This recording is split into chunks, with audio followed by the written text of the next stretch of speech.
about the 4th or 5th study in, we have a demo that is signed, where it's individual components of a lot of the pre-mixes that you would use and then some of the HPPDs post.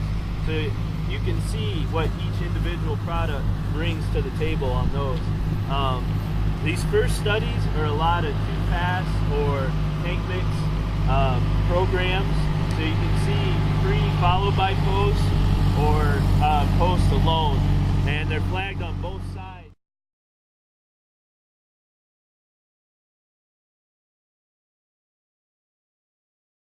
My name is Laura Bast. I'm a PhD student at Michigan State, and this study is looking at 4 different nitrogen application rates, 0, 60, 120, and 180 pounds of nitrogen per acre, and 8 weed removal timings. So we have weed-free plots and weed control at 2, 4, 6, 8 inches, and full season weedy plots. And behind me you can see corn that had 60 pounds of nitrogen applied pre-plant. This is a weed-free plot right here. You can see the height of the corn, and right beside it we have corn that had 2-inch weed control.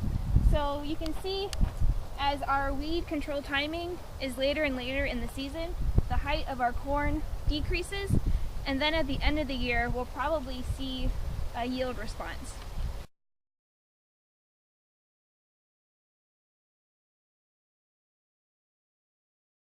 Okay, I'm Gary Powell, weed science technician. I'd like to talk a little bit about the soybean technology study.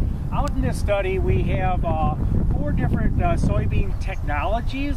We're looking at Roundup Ready soybeans, Roundup Ready 2 soybeans, Liberty Link soybeans, and conventional soybeans.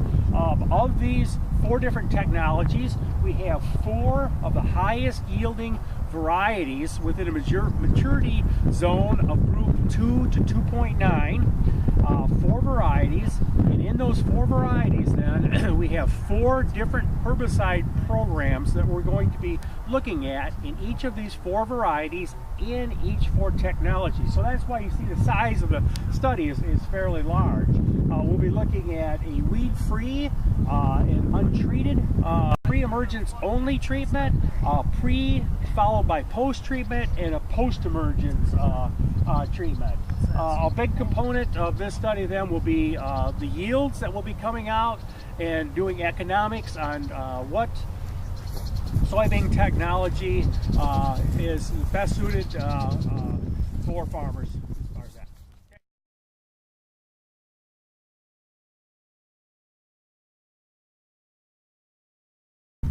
Hi, my name is Alicia Spengler. I am a graduate student in crop and soil sciences. My project is looking at nitrogen removal by weeds in Roundup Ready sugar beets. And in my plots, we have a weed-free plot, 3-inch weeds, 6-inch and 12-inch, and we went through and controlled these with Roundup at different times. We harvested the weeds, and we're going to look at the nitrogen in each of these timings. We also have different applications in nitrogen. We have 0 pounds, 60 pounds, 90 pounds, 120, and a 60-60 split. So at the end of the growing season, we're going to harvest the beets and look at the nitrogen that's in them, as well as the yield and the sugar content.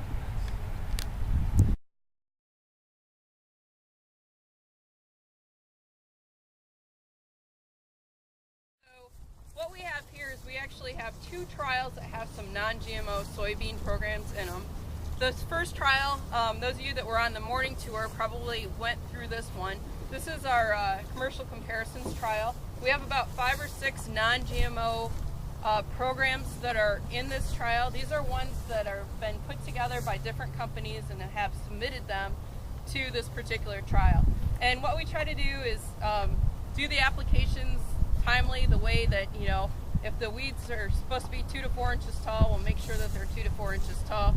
The other thing that we've done is we usually put cost associated with the program. In this particular one, when you look at the cost, you're looking at the herbicide cost, the adjuvant cost. We're also including an application cost. So if there's 2 applications, it's going to be, you know, $14 versus $7 if it's 1 application.